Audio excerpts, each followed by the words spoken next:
That night, France watched its king burn. The year was 1393. Inside the royal palace in Paris, candles blazed against stone walls, casting golden light over silk gowns and polished armor. Music echoed through the grand hall as the court gathered for what was meant to be a dazzling celebration. Laughter rose, wine flowed. No one expected history to ignite before their eyes. King Charles VI and 5 noblemen had prepared a shocking surprise for the guests. They entered the hall disguised as wild men of the forest, their bodies wrapped in costumes soaked with resin and covered in flax and feathers. The outfits were designed to look savage and mythical. They were also dangerously flammable. The dancers were chained together to heighten the spectacle. The crowd pressed closer, eager to see the king in this strange and theatrical display. Then, in a single careless moment, a torch was brought too near. Flame touched resin. What followed was chaos. Fire raced across the costumes in seconds. The wild men became living torches. Screams shattered the music. Courtiers scrambled in terror as burning figures staggered through the hall. 4 noblemen were consumed before anyone could save them. Their bodies collapsed onto the palace floor in front of the royal court. The king survived only because a quick-thinking duchess threw her skirts over him, smothering the flames before they reached his face. But the damage was done. Was it merely a tragic accident born of reckless entertainment? Or was this inferno a dark omen of a monarch already losing his grip on reality? If you want to uncover the madness, scandal, and political chaos that followed, subscribe to the channel and step deeper into the shadows of royal history. Before the flames, before the horror in the ballroom, there was a warning. 1 year earlier, in 1392, France still believed in its young king. Charles VI had earned a glowing nickname from his people. They called him Charles the Beloved. He was energetic, charismatic, and eager to prove himself on the battlefield. After years of regency under powerful uncles, he had begun asserting his own authority. The kingdom seemed to be entering a new chapter led by a confident and determined monarch. But beneath the crown, something fragile was already forming. In the summer of 1392, Charles set out on a military expedition to punish a rebellious noble. The march was grueling under the heat. Tension hung in the air. According to chroniclers, the king had not been sleeping well. He was irritable, restless, distrustful. Then came the moment that would change everything. As the royal party rode through a forest, a sudden disturbance broke the silence. Accounts differ on the exact trigger. Some describe a loud noise. Others mention a ragged figure rushing toward the procession, shouting a warning of betrayal.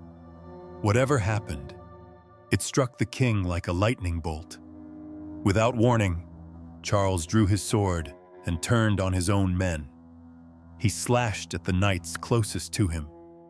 Loyal guards who had sworn to protect him were cut down by the very sovereign they served. Panic exploded through the ranks as soldiers struggled to restrain their king. Several men were killed before he was finally overpowered. This was no calculated purge. It was not political theater. It was raw terror. When the episode ended, Charles collapsed into a state of confusion. He did not seem to understand what he had done. Witnesses described him as vacant, detached, almost childlike. He failed to recognize familiar faces. At times, he could not even remember his own name. The court was stunned. This was not a minor illness. It was not a passing fever. It was something far more unsettling. In the weeks that followed, the king drifted in and out of awareness. Some days he spoke clearly, discussing governance and strategy with sharp intelligence. On other days he stared blankly, muttering incoherently or recoiling from those around him. He appeared convinced that treachery lurked everywhere. Trusted advisors suddenly became suspects in his mind. Glances were interpreted as threats. Whispers became conspiracies. Paranoia took root. The royal household scrambled to control the narrative. Official explanations softened the truth. Stress, exhaustion, temporary imbalance. Anything but madness. A medieval kingdom could endure famine and war, but the idea of an unstable king threatened the very foundation of divine rule. Because a king was not merely a man, he was chosen by God. If God had chosen a ruler who could not trust his own shadow, what did that say about the state of the realm? Yet Charles did recover, at least on the surface. Periods of clarity returned. He resumed his duties. He rode. He listened. He governed. Those who depended on stability clung desperately to these lucid intervals, convincing themselves that the nightmare had passed. But something fundamental had shifted. The attack in the forest was not an isolated storm. It was the first crack in the armor of a young monarch once celebrated as France's great hope. Those closest to him began to watch carefully. They noticed the mood swings, the sudden flashes of suspicion, the unpredictable silences. The king, who had been called beloved, was now feared in private. And as 1393 approached, the court sought distraction, festivities, spectacle, moments of glittering escape from the unease that hung over the throne. They did not yet understand that the mind of their king was still unstable. And when instability meets arrogance and fear meets spectacle, history rarely stays quiet. The court hoped the storm had passed. It had not. After the first violent collapse in the forest, something inside Charles VI continued to fracture. At first, the changes were subtle, longer silences, sudden withdrawals from council meetings, moments when his gaze drifted past the people speaking to him, as if he were listening to something no one else could hear. Then the delusions deepened. There were days when the king insisted he was not the king at all. He would reject his own title, pushing away documents placed before him. At times, he denied being Charles altogether. When addressed by name, he reacted with confusion or irritation, as if the court were mocking him with a false identity. This was no simple melancholy. It was a disintegration of self.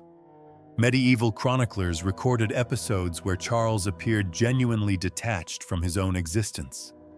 He questioned his lineage. He doubted his body. Reality seemed to slide through his fingers like water. And then came the most disturbing belief of all. The king became convinced that he was made of glass. This condition, later described by historians as the Glass Delusion, was not entirely unknown in late medieval Europe, but rarely had it afflicted someone so powerful. Charles believed his body was fragile, brittle, capable of shattering into deadly fragments at the slightest impact. He ordered special reinforcements sewn into his clothing to protect himself. He refused physical contact. Courtiers were warned not to approach too closely. Even the queen struggled to gain access to him during these episodes. Imagine the scene. A ruler anointed by sacred oil, crowned before God, now trembling at the thought of human touch. If someone brushed against him unexpectedly, he reacted with panic. He feared breaking apart before his court. He feared humiliation. He feared annihilation. Hygiene collapsed along with reason. During extended periods of illness, Charles refused to bathe. He would not change his garments for months.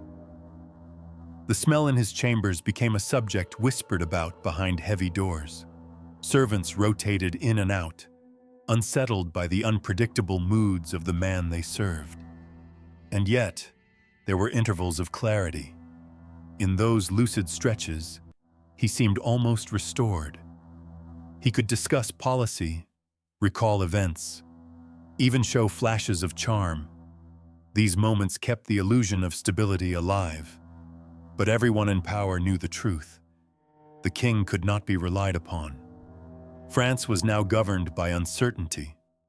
When the monarch withdrew into delusion, authority flowed elsewhere. Powerful princes of the blood stepped forward to fill the vacuum. The dukes of Burgundy and Orleans positioned themselves as guardians of the realm. Rival factions hardened around them.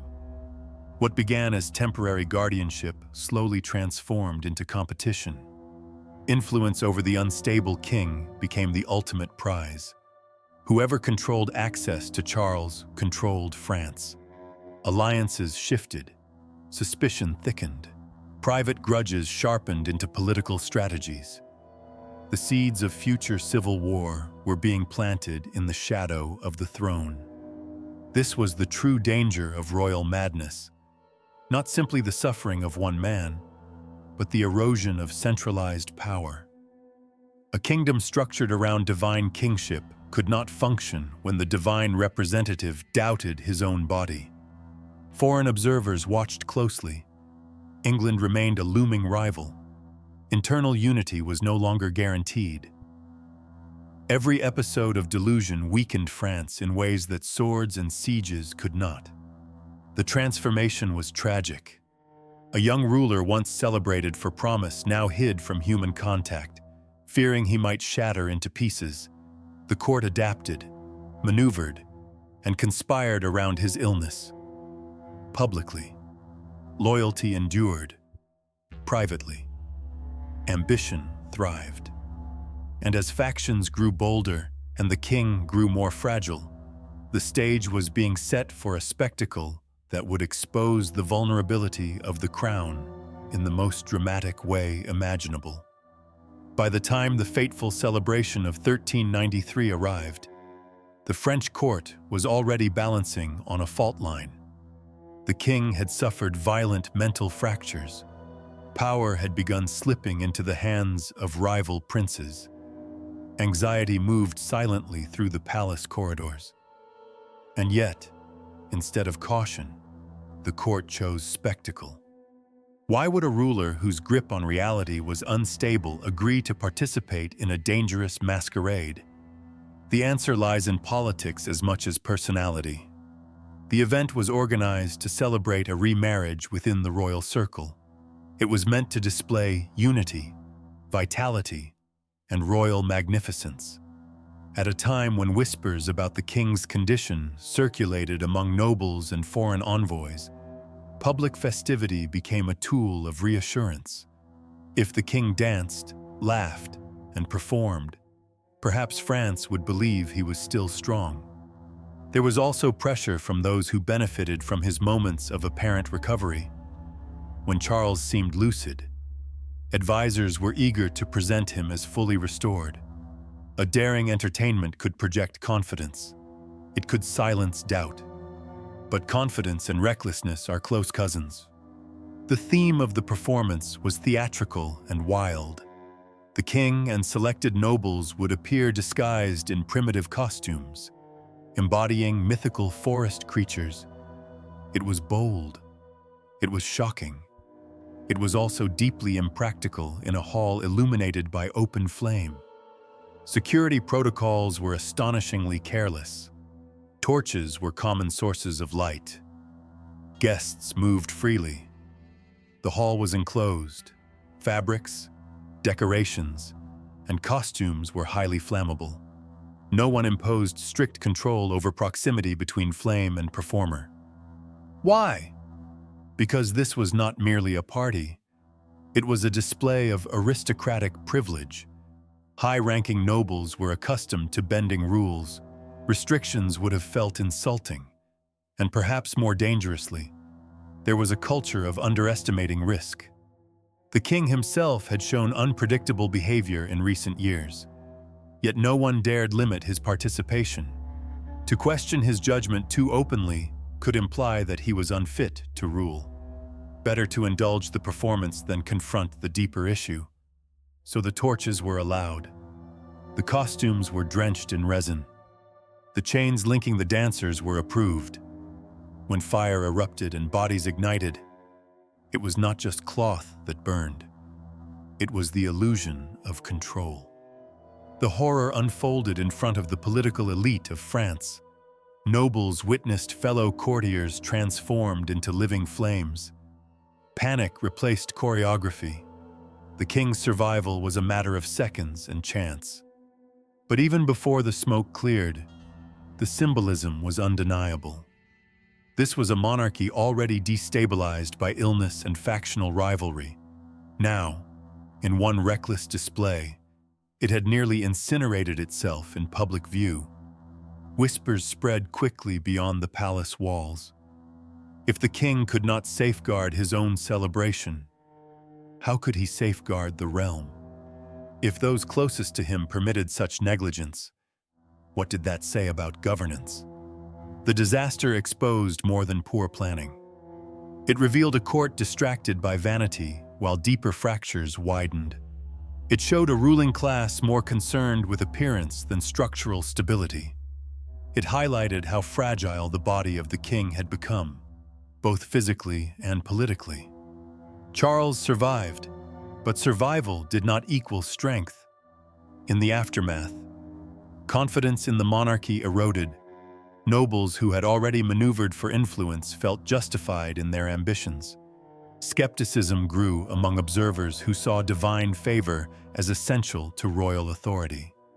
A king nearly consumed by flames was not an image of sacred invincibility. It was an image of vulnerability.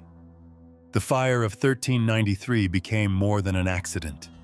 It became a symbol, a court playing with danger, a ruler surrounded by indulgence, a kingdom drifting without firm hands on the reins. And though the embers cooled, the instability they illuminated would not fade so easily. The flames in the ballroom were only the beginning. After the disaster of 1393, something irreversible settled over France.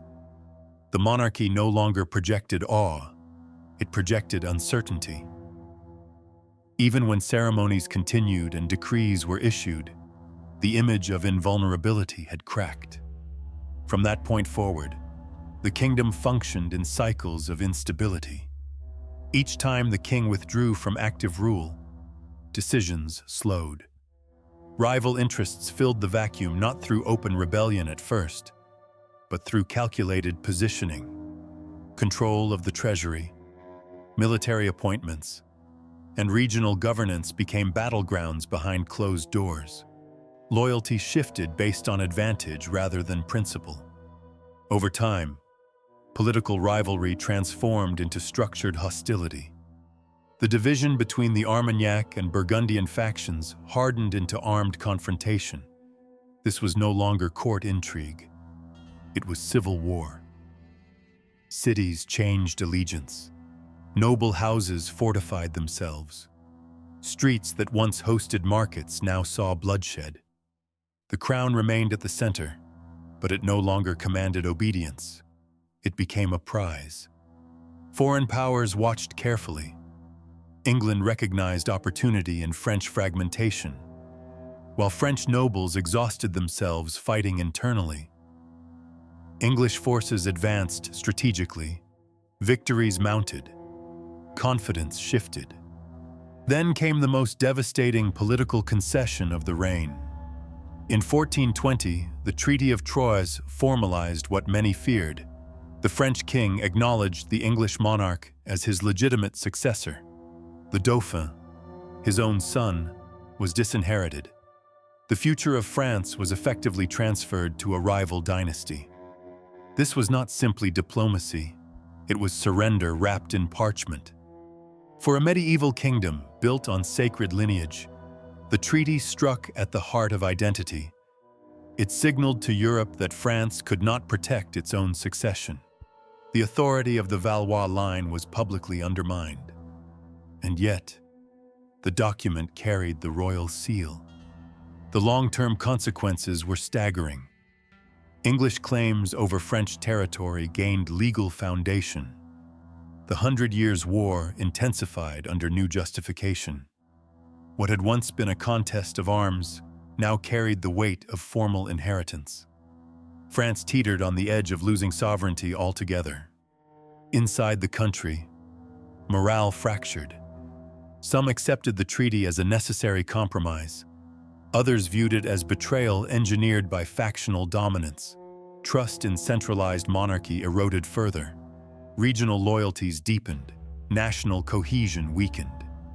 All of this unfolded across decades, not in a single dramatic collapse, not in one decisive battle, but through sustained erosion. A weakened throne invites ambition. A divided court invites conflict. A kingdom uncertain of its ruler invites invasion. The tragedy of Charles VI was not confined to his personal suffering. It reshaped the political landscape of Western Europe. It altered the trajectory of the 100 Years' War. It nearly erased French independence. History often remembers dramatic moments: the fire, the spectacle, the scandal. But the true damage unfolded slowly. France did not only burn in one night, it smoldered for 3 decades under the reign of a king who could not control his own mind. If you want to see how this near collapse gave rise to one of the most unexpected turning points in medieval history, subscribe to the channel and join me in the next chapter of this dark royal saga.